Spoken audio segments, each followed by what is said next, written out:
The evening of August 12, 2010, I went to bed in a strange hotel just a few miles away from the Children's Hospital of Philadelphia, but many, many miles away from home. Earlier that day, my 2-year-old son Jay had open heart surgery to replace his own leaky, too small heart valve with an artificial one.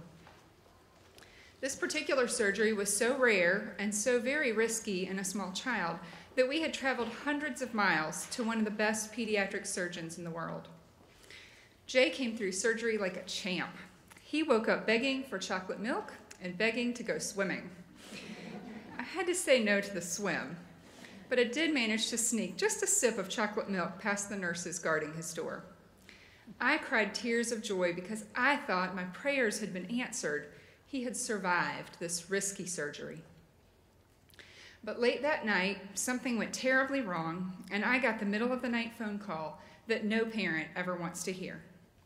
Jay had crashed. His heart had stopped beating, and they were doing CPR. They were putting him on life support. As I rushed to the hospital, I prayed over and over, "Dear God, please save my baby. Oh God, please, just let him live." I sprinted off the elevator, racing over the heart-shaped tiles at the entrance to the cardiac unit. I stood in the hallway of the ICU and watched through the window as they did chest compressions on his tiny little body, shoulders pumping up and down over him. For an hour and a half, they pounded on his chest to keep him alive until they were able to get him on ECMO, a machine that would do the work of his heart and his lungs. I have never been so terrified. They told us not to think too far ahead, to measure progress in hours, not days. I couldn't even listen to the words, much less understand what they meant. They warned us that if he survived ECMO, he might have brain damage that could leave him blind or severely disabled. What they didn't tell us was how few children are able to come off of ECMO at all. I stood beside his bed, helplessly stroking his hair and staring at the flat line on the monitor above his head, the one that meant that his heart was not beating. I watched the surgeon tenderly tuck Cal Lovey under Jay's arm as he wheeled him back for yet another surgery. I could do nothing but watch and imagine the worst.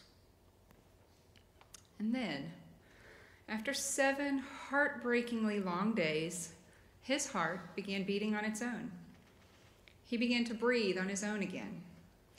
And after another grueling 6 weeks in ICU and then in rehab, he was strong enough to walk out of that hospital on his own. To say that he nearly died simply doesn't do justice to what happened that night. He did die. His heart stopped beating and he stopped breathing for 90 minutes. He went 7 days without a pulse, without a breath, kept alive only by the machines humming beside him. Through a combination of incredible nurses pounding on his chest, amazing technology, and more than just a little bit of luck, he became one of the miracle stories.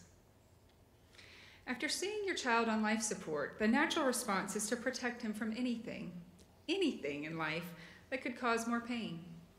You stand under the monkey bars so you can catch him when he falls. You keep him inside because it's cold and raining out there. You wipe down not just the shopping cart handle, but the rails, the seat, and the wheels. And heck, while you've got those Lysol wipes out, why don't you just give the grocery store conveyor belt a wipe down too? You've seen your baby hurt. You want to protect him from any illness and any harm, so you bubble wrap him in your protective arms. But you know what? Finally making it to the far end of the monkey bars is one of the greatest accomplishments of childhood. And splashing in those chilly puddles is the best kind of fun, even if your fingers get a little blue. In the days since Jay's crisis and miraculous recovery, I've decided to let him live, fully live, and enjoy every moment of childhood he's been given. I accept the risk that comes with the joy. I want him to fall off his bike and skin his knees, even though I know that the blood thinners he takes will cause him to bleed a bit. I want that because it's the only way to experience the exhilaration of pedaling away on just 2 wheels. I want him to duke it out with his brother to decide who gets the orange plate and who's left with the dreaded blue one. Those wrestling matches create the unbreakable bond between brothers, even if wrestling on the hardwood floors means he's going to end up with bruises on his elbows.